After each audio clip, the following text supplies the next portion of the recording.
Hi, I'm Ryno Theron from South African metal band Truth Decayed, and we would like to thank Water Metal TV in Portugal for welcoming us to do this video interview.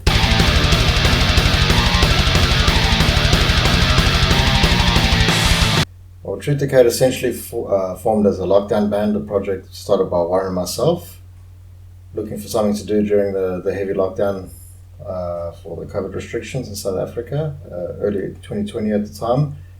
And yeah, it's just grown from strength to strength from there. What started as something very small and personal has become something quite special to us. We are from Durban, South Africa, and yeah, we're made up of myself, Warren, and Johan.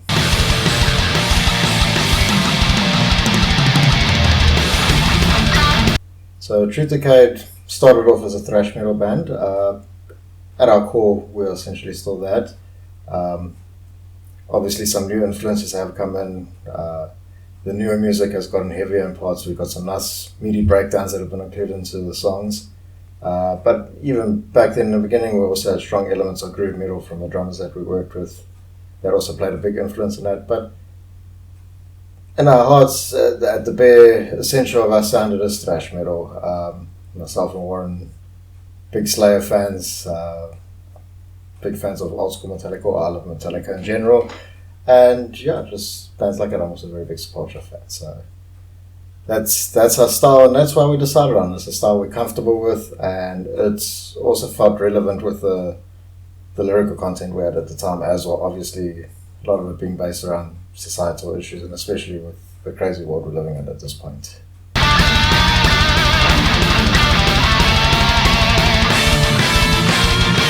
So as I mentioned, we essentially started as a lockdown band, and the very existence of this band came from just the state of the world at the moment and the craziness and everything happening right now that we're all living in and all affected by. It's, catastrophic events that literally shook the world and changed it as we know it.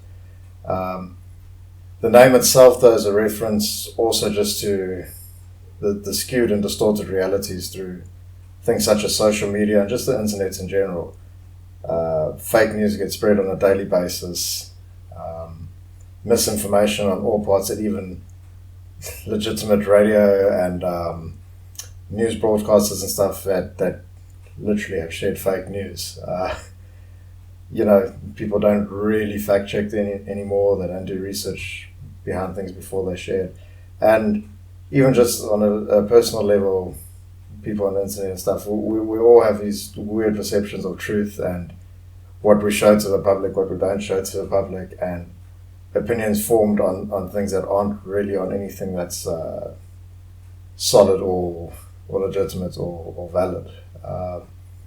And yeah, it's always been more from a commentary point of view as opposed to dictating or telling people how to feel. But I think one thing we can all agree on is that the world is a pretty screwed up place right now, and a very confusing place. And the distorted realities that we're living throughout the media that we're constantly surrounded by doesn't make that any easier.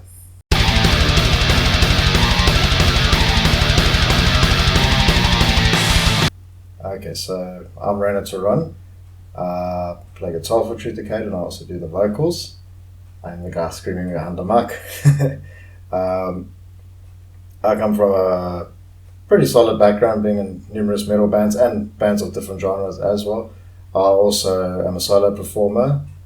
My previous music was more like ambient progressive solo instrumental guitar vibes.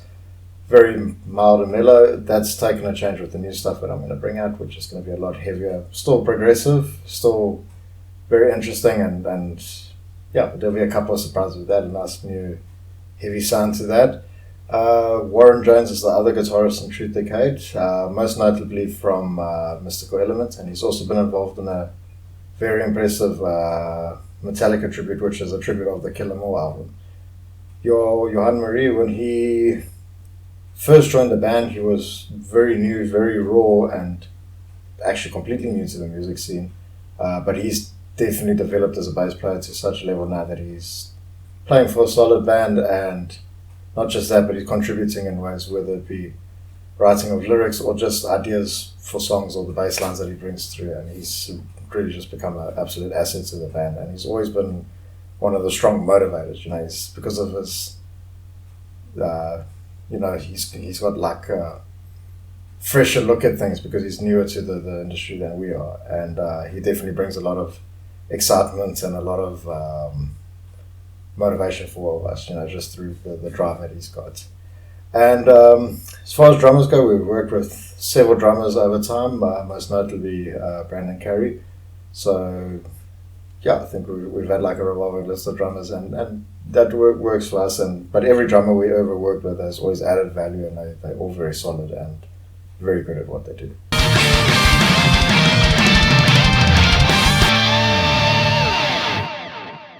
What are the primary influences on Truth Decayed?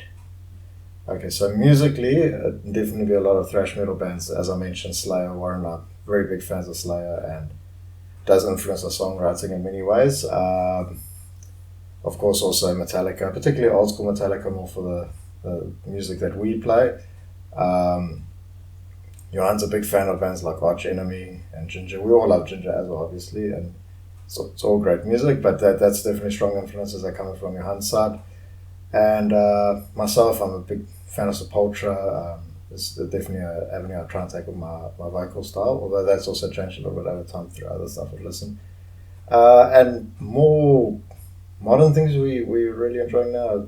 For me personally, a group like Lorna Shore and Venom Prison, I think they're fantastic and have definitely brought a nice edge to metal as a whole. And then other influences outside of music is, yet again, obviously just social commentary on happenings of the world from the past, but obviously more relevant from today and the craziness, as I said, that we live in today. That's definitely a driving force behind our music, and definitely, I think, always going to be a part of it in some way, a commentary on the world we live in.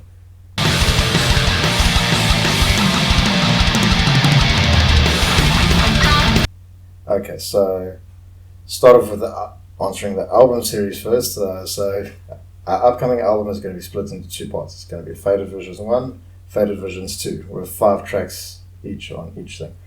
And we decided to do it this way to try and give the listeners a chance to really absorb the first 5 songs and the later 5 songs. Instead of just being bombarded with a bunch of songs at once, they can really soak up both parts of the album and just connect with it. Our EP did surprisingly well, and we were very impressed with the feedback and the commentary and the messages we received from people that have started following us and enjoyed our music and stuck with us. I think a part of that was because that was just a 2-track EP, and that's all they had, and then they had to wait for online festivals and stuff to hear the rest of the music. So yet again, just for them to really absorb, it will be a bigger body of work, and over the year they will get the full album, but they can really just enjoy those songs and spend some good time with it without potentially getting bored or drifting away from other songs. We like to think each song will get good focus from the listeners at that point. And the single PTSD, that's the first single we're releasing. Ironically, the riffs for that are actually what formed the band with Warren and I. The riffs are actually pretty old. It's the initial riffs we wrote to work together and put songs together. But it is a song that we finished later and only really started working on later. But it's ended up being it's one of our heavier songs. It's got one of those meaty breakdowns I mentioned earlier later in the song. And the lyrical content has changed a bit because it's a more direct commentary on mental health awareness and particularly the condition being PTSD, which is a horrifying thing for anyone that does go through it. It's a mental health issue that leaves you feeling very alone and very very distant and disassociated with everyone, and just feeling lost and not sure where you fit in the world or where you fit in with those around you. And for me personally in the band, and I'm sure the rest of the members obviously feel the same, we feel that mental health awareness is an important thing. It is something that people need to reach out for help. They need to feel comfortable to reach out for help, and they need to feel comfortable to take that step towards getting themselves better. And I think PTSD, especially with the world we're living in, is something I think that a lot of people are living and suffering with, undiagnosed, and they are just suffering in absolute silence and pain. And, it's important to bring out mental health awareness to let people know there are avenues for help. There are people you can talk to. There are steps you can take towards getting better. You don't have to live in silence, and that absolute loneliness that comes with it is not an easy step, but obviously the more you encourage people that there is ways to be helped, that is a good thing. And so, but the song actually comments more about the internal struggle that you're going through at the time, and the different aspects of your personality that get affected. And yet again, just if you hear the lyrics, hopefully you're connected in that way, and you'll see what I mean. But yeah, it's more commentary on the actual psychiatric condition, and the pain that comes with it. So yeah, it's a pretty potent single, but we're really looking forward to get it out to everyone, and we hope that you can connect with it in some way or another, and in positive matters, that it speaks to you.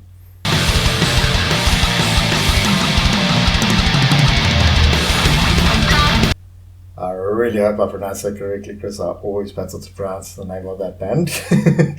Your other project aside from Volvadinia. But anyway, to answer the question, working with Chris has been absolutely remarkable.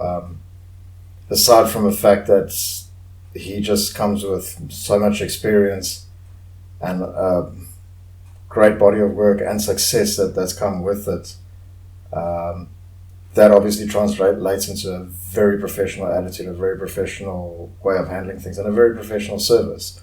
The song sounding huge, and we wouldn't expect anything less. That is why we wanted to go with them. We wanted to get our sound up to the modern standard, and something that is relevant today, and that will, hopefully stand out with everything that is out there. And we thought Chris is definitely the right guy, and he's proven that to be the case. But I think the thing that amazes me more than just the absolute massive enthusiasm and excitement that he brings with his professional attitude and service, and with the quality of the work that he brings, is the thing that amazes me more is how down to earth he is.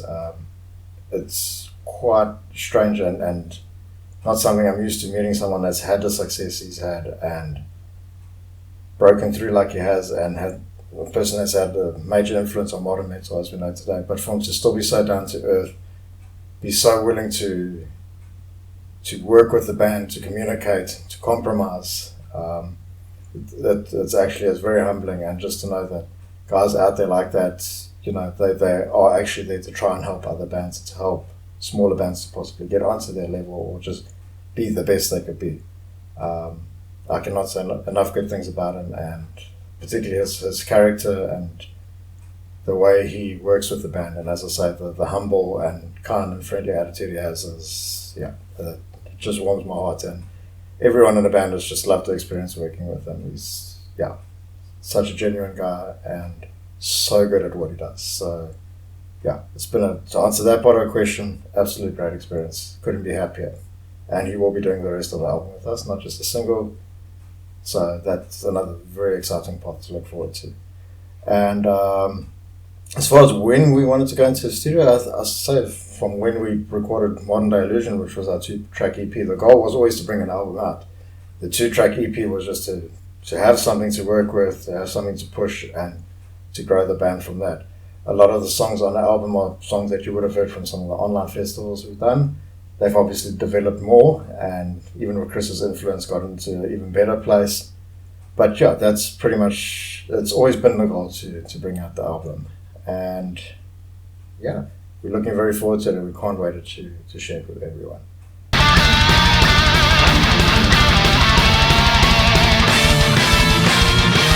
So, yet again, it all really comes back to commentary on social decay and the hardships that we live in, and especially the crazy world that we live in today. But even beyond that and before that, it's, the world has always had its problems. People have had their problems. Humans are far from perfect, and we are complicated beings, and it will always stem from that. I think the opposing direction video that was shot by Linton Richards, also here from KZN in Durban, I think he did a great job capturing what we were going for, and the main character in the video, you can see he's going through turmoil, and as the song suggests, opposing directions, clashing thoughts, clashing emotions, clashing issues in life. And if you've seen the video as well, you understand that it really portrays that in a very solid way, I think. And yeah, our thing has always been just a gritty look at the lives that we live in. I mean, we're not these stone cold hard people in person, but it is a world that we all live in, and we all deal with these same problems and issues, regardless of what background you come from, or, obviously we live us out in different levels, but we're all affected by it in some way or another.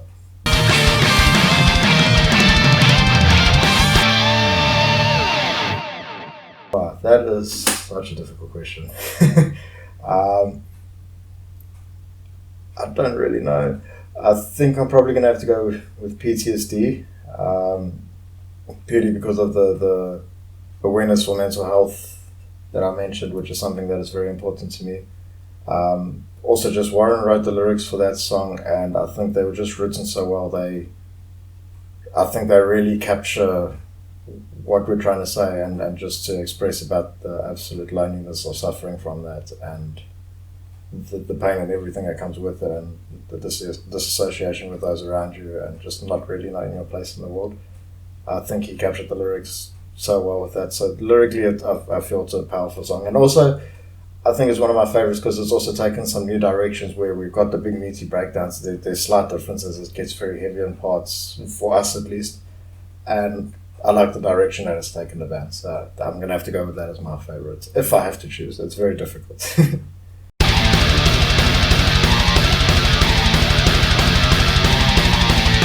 So there were numerous, I cannot name them all, but we had the absolute privilege, firstly, to open up for acts like Venom and Neurosis, albeit virtual, but it's still an absolute honor on its own to just have our names, associated with them in any way, and to be part of any festival, any event really, with their names beside us.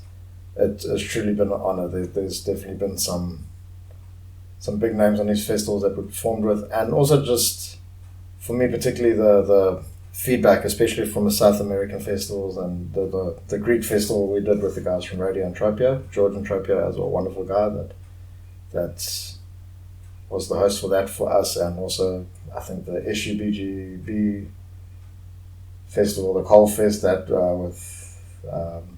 with that crew, that was amazing. Such wonderful people to work with as well. But the actual feedback from the people watching, these are countries that have such passionate metal fans that really connect with the music, and that have no problem connecting with you, sending messages and sending personal messages afterwards, and of course following and then supporting in ways like that as well. So it's been very, very good. And also to have an outlet when, especially there were big periods where we couldn't play it, or where shows are absolutely restricted, or numbers of people, so to still be able to get our music out to so many different people, and to do that in different parts of the world, and as I said, to have the honor to share it with such big names, couldn't be happier with it. And it's definitely something I'd consider for the band to do, even as things are starting to open up more, because it's just been such a privilege to deal with these people around the world. And that's always been the thing with us. We want to share our music, we want to connect with people, and we want to connect with people from different backgrounds all over the show. And that's definitely done that for us.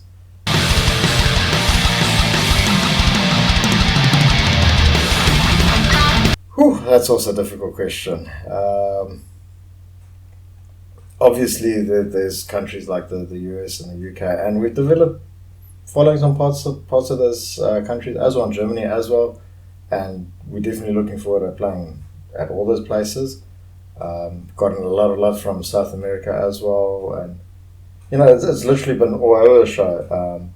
And obviously we want to tour more of our own home country and the different provinces.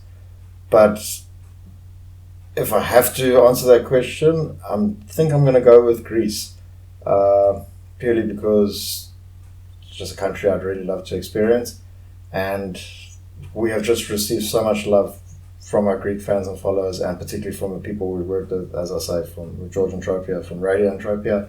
They've done so much for us, and we've developed such a good relationship and friendship, and the Greek fans have just been absolutely fantastic and so friendly, and yet again, so engaging, constantly communicating.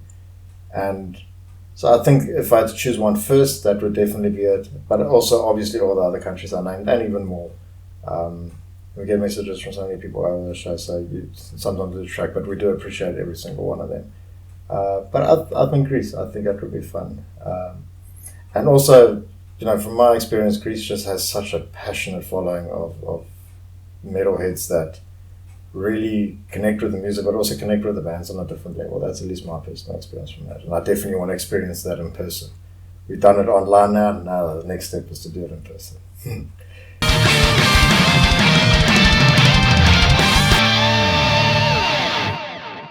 Well, as I answered the last question, definitely would love to make it to Greece at some point. And all the other countries that I mentioned. Obviously, that is, be it if budget allows and circumstances and the state of the world and all that. But we do definitely, one of the bigger dreams, but would be to travel internationally, play in different countries and meet some of these amazing people we've spoken to online in person. And that would just be great to shake a hand or give a hug or fist bump or whatever, and just to really connect and share that friendship and that connection that has developed online. That would be amazing. Obviously, to push our album as far and wide as possible, and yet again just to get people to listen to our music and hopefully to connect with it on a deeper level, and that the music, the lyrics and everything we're about can connect to them in some deep way. That's always, when you get messages in your DMs and stuff, when people are commenting beyond just saying, oh, that's awesome and that's so cool, when they're commenting on deeper level for something you've actually said and stuff, that's one of the greatest feelings in the world, because that means you've actually touched them in some way that's affected their lives, whether it be big or small. That just means so much. And as far as other plans go, just to keep writing good music and think of a follow-up from what we're bringing out now, and just to continue to grow as a band and grow as people, and just keep pushing forward. That's definitely our plans. Yet again, thank you so much, Water Metal TV in Portugal. Thank you for welcoming us with this, and thank you for all the love and support that you've shown us as well. And again, to our Portuguese fans, thank you to those of you that have bought merch, that have streamed our music, that have sent kind messages, formed friendships, and just in any way, you have also just shown so much passion and support to us, and we truly appreciate it. Thank you so much.